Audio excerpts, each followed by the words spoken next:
You came to Ukraine in 2012 by an invitation of Izolyatsiya cultural project. But what was your motivation to come to Ukraine to visit Donbas, and why did you decide to come here? The invitation came at a good time for me, so it worked very well with my schedule. And what I found interesting about it when I first arrived, which as an English person, was this connection with this British industrialist who founded the city, John Hughes, in 1869. And we all know that before this point there was really nothing there. It was like, the legend is that it was just some small village or like one hut from a blacksmith, right? And then with the discovery of the coal and this kind of question of the industrialization of the Russian Empire, this like made it expand really quickly. So as I said in my talk, the story of John Hughes like begins a little bit earlier in this war in Crimea in the 1850s, and how the Russian Empire lost that particular war, and they decided that it was because of this like lack of military technology. So they went looking for people who were going to like help them improve that, and they found John Hughes as one of these people, and they invited him to come and to try and make like new military technology. And he basically told the Tsar that they needed a railway system rather than like military improvement. So this is like the initial reason to develop the Donbas as a iron producing region, was to make railways, and out of that came the development of the whole railway network of the Russian Empire. So in this case, like just for this reason alone, Donbas is really important for the whole history of the Russian Empire and the whole history of the industrialization, and it continued to be a very important iron producing region through the whole of the Soviet Union as well, right? So this is like, I guess, why it became such an important and powerful region. This is a city that's defined by the industry, defined by geological extraction, and the industries connected to that. I think the fact that the city grew so quickly, that it's such a phenomenal growth, and this growth which is determined by its geology and determined by its industry, so the movement of people came from all over the Russian Empire and then all over the Soviet Empire as well, the Soviet Union. This is what's defined, for me, this is what's defined the city and the situation that is now, right? And this is inherently connected to the geology and connected to the industry. Thank you. You are also referring to a term, geological trauma. Could you explain what that means? Okay. So this is connected to like a couple of different philosophies, but I won't really go into it so much. But the idea is that you can, by looking at geology and the way that geology is made in the history of the formation of the planet, you can see these points where these traumatic moments where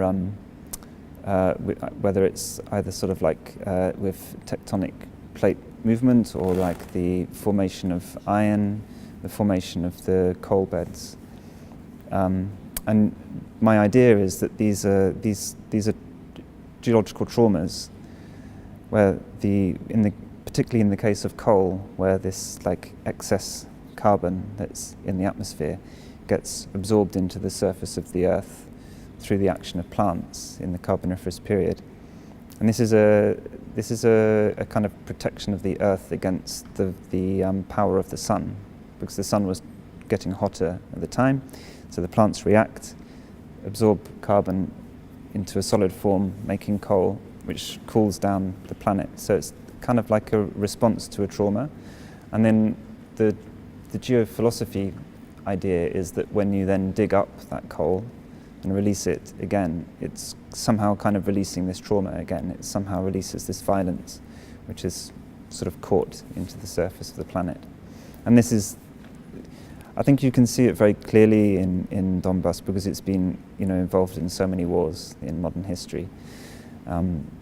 Wars which are which were sort of fought there because of its resources, because of its wealth, because of its industry, which is all based on the minerals, on the geology.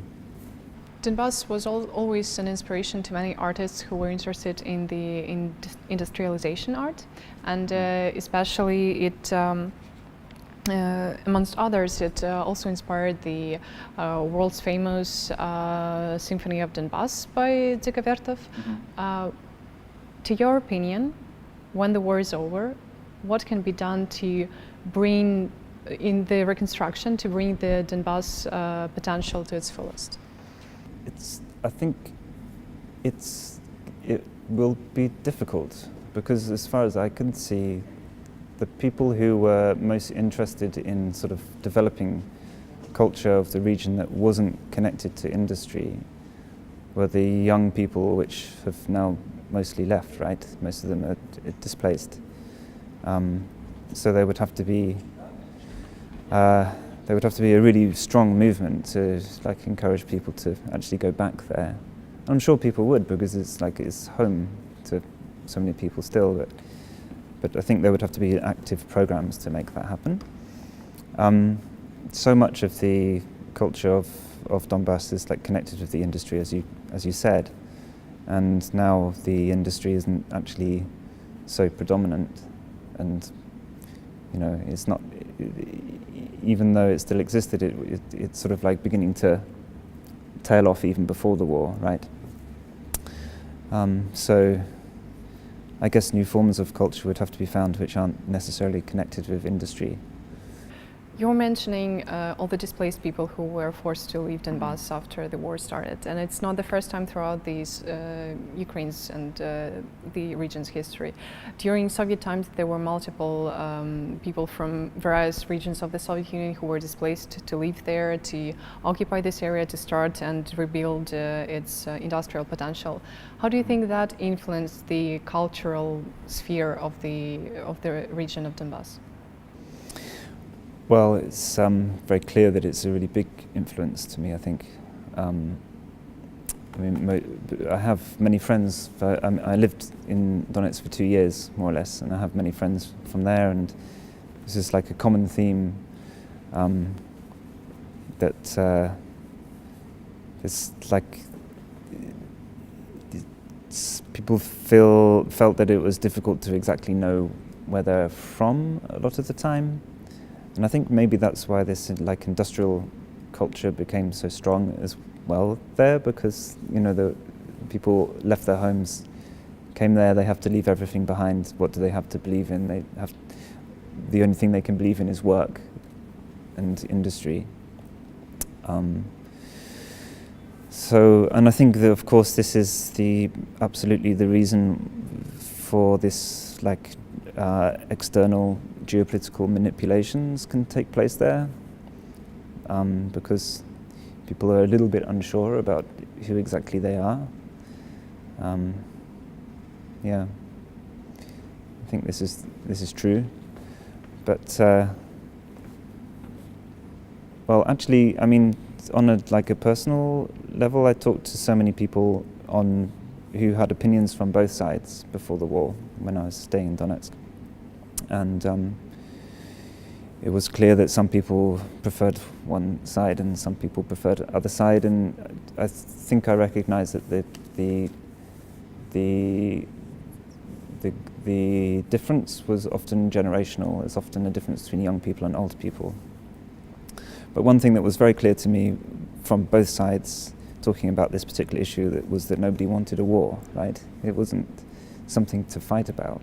This was quite clearly a manipulation from the outside, but that manipulation could only happen because people were already questioning themselves a little bit, didn't have such a strong feeling of who they were. How do you think the war and the situation in Donbas and Crimea, how do you think it influenced Ukraine's culture? Because we can see that in Kiev there are a lot of new cultural projects, and they have a lot of freedom here, and they are blossoming. What's your opinion on this issue? I see a lot of changes in two ways. One is that I didn't actually ever come to Kiev before before the war, only just to like come to the airport to go to Donetsk. But obviously I can see that there's still this feeling of some kind of level of success after the Maidan and after Yanukovych was like pushed out, and this was really incredible. I came to Kyiv like the first time, I think the year after the Maidan, and you could still feel this feeling of celebration in the city and all of these incredible things happening and this kind of explosion of culture and feeling of freedom. But also at the same time, like this time when I arrived and came to the airport and to see all of these guys on the border control are now wearing like military uniforms, and there's this element of freedom and expression and potential and change, but also at the same time from the state side coming this sort of like increasing militarization which has come through society. So that's kind of interesting to see what happens with that.